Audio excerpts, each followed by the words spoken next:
On va soit micro-pousser ces gens-là,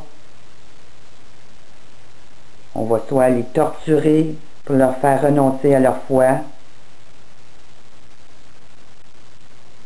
on va soit leur donner, leur faire subir des techniques de lavage de cerveau pour leur bien-être. Tout ça, c'est pour leur bien-être.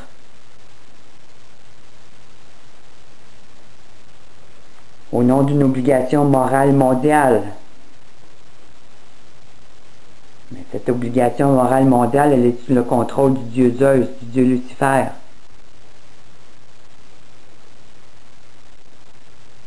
Alors, tout le service de psychiatrie, de psychologues, tous les centres que vous avez dans vos quartiers, ben, servent tout à ramasser les informations sur vous, afin d'être, quand le moment va venir, d'être prête à vous diriger à la bonne place.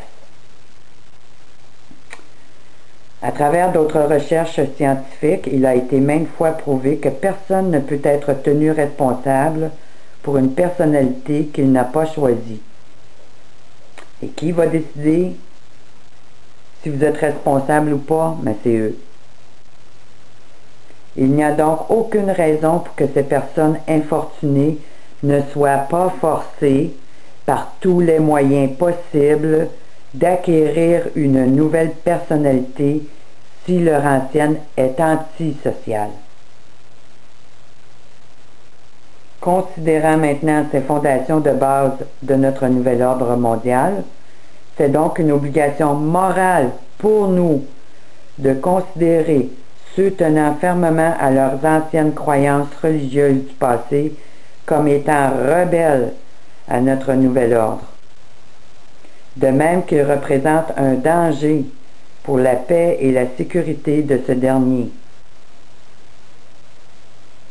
Par conséquent, ils doivent être considérés et traités comme étant de dangereux criminels pour l'humanité.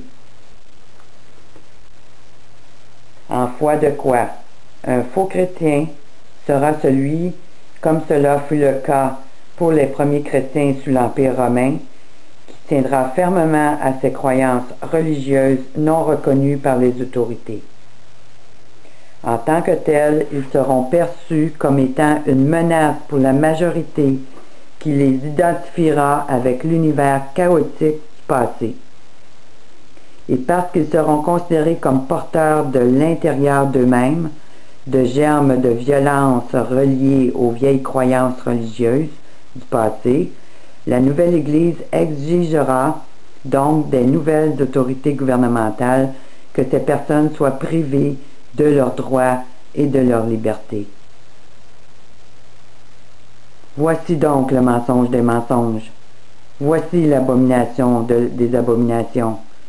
Les faux chrétiens étant à la tête de l'Église mondiale et prétendant être les seuls et uniques représentants de Jésus-Christ d'un côté, de l'autre les vrais et réels disciples de Jésus-Christ sur la route du calvaire, considérés comme étant les ennemis de l'État mondial, tel que cela était le cas il y a 2000 ans en face des prêtres de Jérusalem et en face de l'empereur romain à Rome. Alors, voyez-vous, il n'y a rien qui est différent. L'histoire se répète encore. Alors, voilà la persécution, voilà l'inquisition qui vient de Rome. Elle est clairement identifiée dans ce document-là. On n'a pas fini, là. À l'intérieur de ce nouveau critère de l'Église mondiale reposent les mensonges de la nouvelle règle du Nouveau Monde.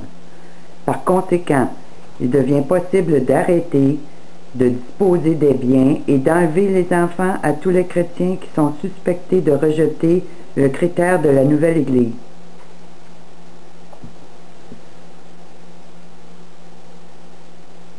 Alors, vous pouvez voir qu'ils travaillent de près avec le système de l'enfance, qui vont protéger nos enfants contre les parents qui tentent d'enseigner la parole de Dieu à leurs enfants, qui vont être capables de tout voler nos biens qu'on a mis une vie à ramasser pour laisser en héritage à nos enfants. Eh bien, ces criminels vont être capables de, par les lois mises en place, sous le couvert des lois antiterroristes, eh bien, ils vont tout nous prendre. Alors, il va falloir compter sur le Seigneur seulement. En tant que tel, ces supposés faux chrétiens subiront des traitements psychiatriques et des thérapies de réhabilitation. Si ces thérapies ne sont pas effectives, alors ces nouveaux criminels seront amenés de force aux installations souterraines des Nations Unies, où ils seront classifiés selon la classification arc-en-ciel du Nouvel Ordre mondial. L'arc-en-ciel considéré comme étant le symbole du pont devant mener à l'univers satanique souterrain. Cette couleur de l'arc-en-ciel étant équivalente à 7 classifications majeures pour les nouveaux prisonniers. Classification 1. Alors, vous allez voir jusqu'à quel point ces gens sont démoniaques. Classification 1. Classification des enfants chrétiens devant être utilisés comme sacrifice humain ou à l'intérieur des cérémonies de messe noire. Ils participeront à des orgies sexuelles ou seront conservés comme esclaves sexuels. Classification 2. Classification des prisonniers devant servir d'expérience médicale où des drogues et des nouvelles technologies seront expérimentées sur eux. Classification 3. Classification des prisonniers en santé pour le Centre international d'organes humains où leurs organes vitaux leur seront retirés un par un pendant qu'ils seront artificiellement maintenus en vie par des systèmes de support de vie. Classification 4. Classification des travailleurs qui seront utilisés comme esclaves. Classification 5. Classification des prisonniers de la technologie spatiale qui seront soumis à des expérimentations de voyage spatial et dans le temps. Classification 6. Classification des expériences occultes ou des techniques démoniaques seront testées sur les prisonniers. Classification 7.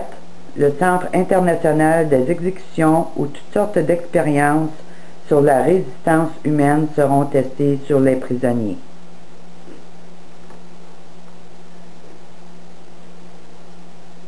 Tout au commencement aura l'apparence du masque de la démocratie.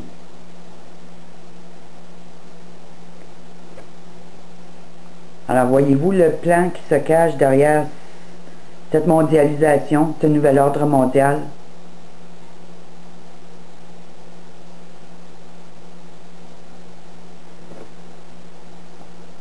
Est-ce que ça vous rappelle pas l'époque d'Hitler, ce qu'on vient de lire?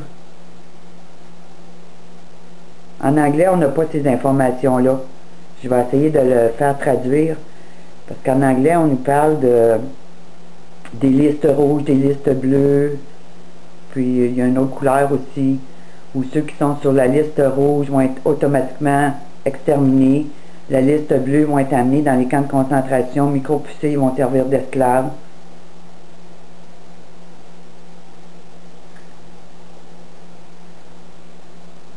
Alors c'est ça l'Empire babylonien.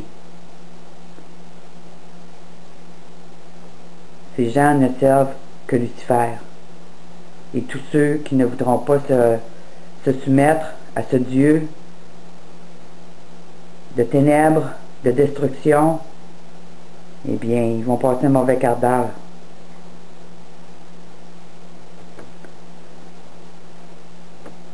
Comme les principes et les lois de nos sociétés occidentales furent créés à partir des anciennes croyances religieuses chrétiennes, entre parenthèses judéo-chrétiennes, les principes et les lois de la nouvelle société mondiale auront leurs origines par conséquent dans le critère de la nouvelle Église internationale.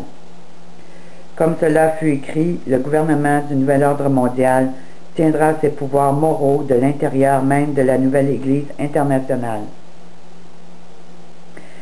Comme la première Église chrétienne il y a 2000 ans était organisée comme une société familiale, la nouvelle Église mondiale sera de même, un vaste ensemble de peuples unis par la même foi dans la communauté mondiale. À partir d'un principe semblable, la société du nouvel ordre mondial sera à la ressemblance de l'organisation de la nouvelle Église mondiale, et ainsi de suite. Un monde socialiste, un monde communiste, une Église socialiste, une société socialiste.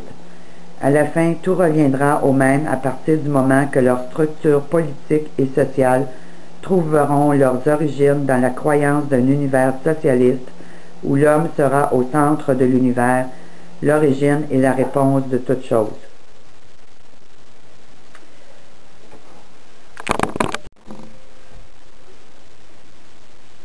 Critères truqués, doctrine de base truquée, comme cela sera le cas pour cette Église du nouvel ordre mondial. Tout cela donnera naissance à une communauté mondiale à l'esprit truqué, hypocrite et mensonger, qui touchera tous les échelons de l'Église, du gouvernement et de la société. Ils auront un esprit malhonnête, trompeur, tricheur, mensonger et faux. Leur cœur sera aussi froid et dur qu'un rocher, prisonnier de la glace. Et ils transporteront en eux-mêmes un poison qui aura pour effet de corrompre tous les hommes, puis absolument tout à travers le monde.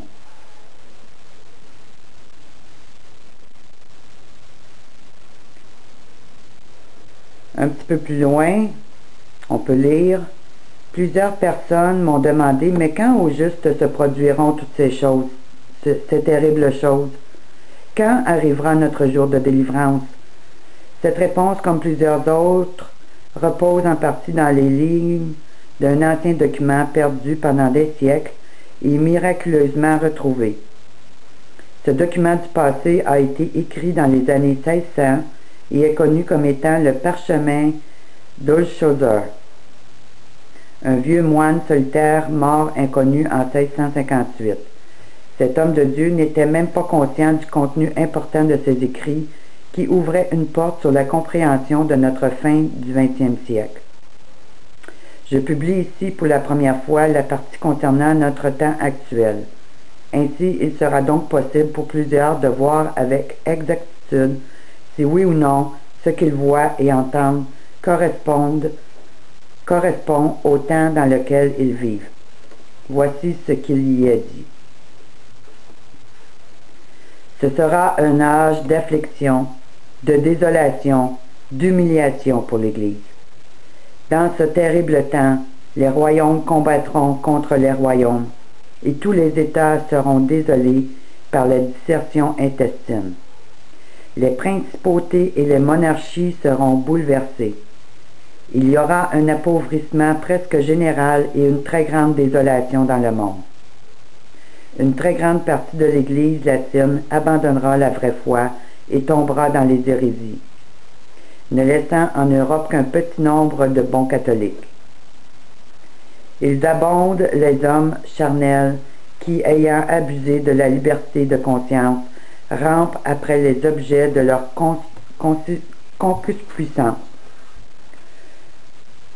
Ils blasphèment tout ce qu'ils ignorent et ils se corrompent en tout ce qu'ils connaissent naturellement, comme les bêtes irraisonnables,